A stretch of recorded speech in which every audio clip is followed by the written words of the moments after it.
Good morning. My name is Dr. Bobby Redwood, Physician Improvement Advisor with the Wisconsin Hospital Association and past president of the Wisconsin chapter of the American College of Emergency Physicians. I'd like to thank you for taking a few minutes today to consider how you can help stem the tide of deaths from the opioid epidemic and overdoses in Wisconsin by adjusting your personal or departmental prescribing habits. As you're probably aware, ED visits and hospitalizations for opioid overdose have been on the rise in Wisconsin year after year for the past decade. The same can be said about opioid-related deaths. In the early 2000s, the literature showed us that the U.S. consumed 99% of the world's hydrocodone, and 50% of those suffering from opioid use disorder had never actually been prescribed an opioid. Those numbers have been improving with innovations like the Wisconsin Prescription Drug Monitoring Program, statewide prescribing guidelines, and electronic prescribing mandates. But the fact still remains that opioid-naive patients are more likely to develop opioid use disorder if they're given more pills. Case in point, if given a 5-day prescription for oxycodone, an opioid-naive patient has a 5% chance of being diagnosed with opioid use disorder in 1 year. With a 30-day prescription, the likelihood jumps to a staggering 40%. Another way to conceptualize the risk of these medications is this statistic. 1 of every 550 patients started on opioid therapy died of an opioid-related cause, a median of 2.6 years after their first prescription. Of course, these statistics are independent of the opioid-naive patients who are stealing legitimately prescribed medications for recreational use.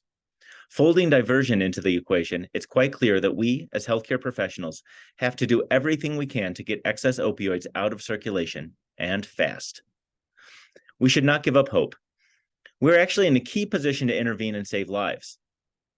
The playbook for healthcare professionals to combat the opioid epidemic is more straightforward than you might think. We limit the number of pills in circulation.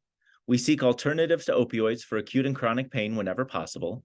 We mitigate the harm by prescribing or administering naloxone for opioid overdose. And we engage patients in a comprehensive recovery care plan that includes opioid replacement medications like buprenorphine to reduce cravings so that patients can meaningfully engage in the recovery process.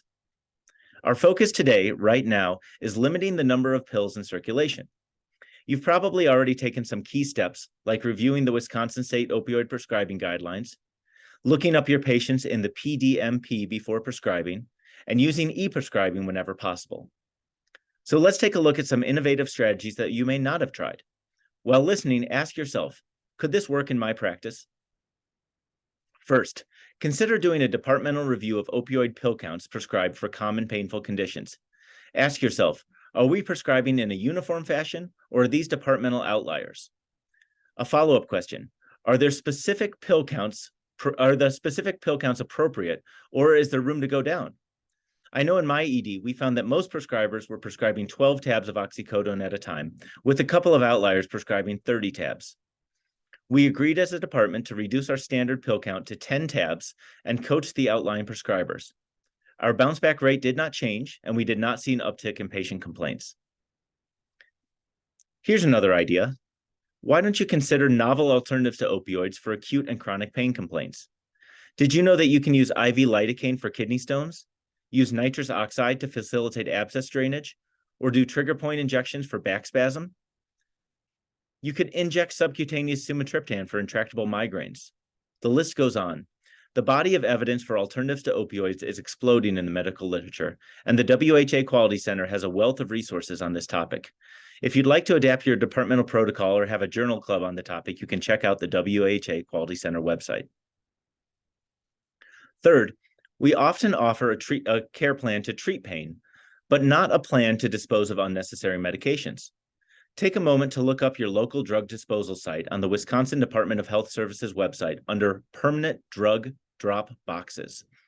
Your patients should leave your practice with that information in hand.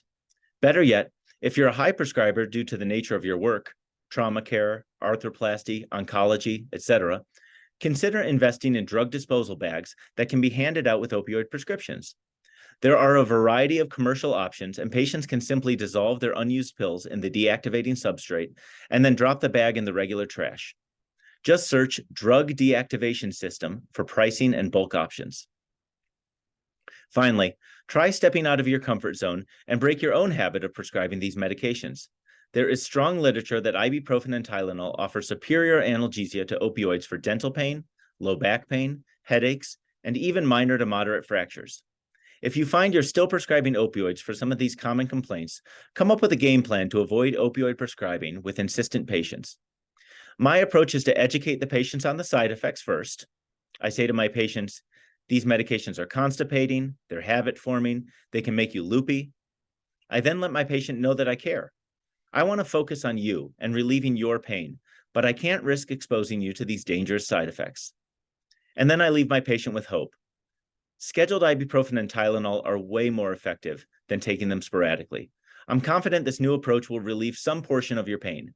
And if it doesn't, just come back to me and we'll come up with a new plan. Thanks again for listening today.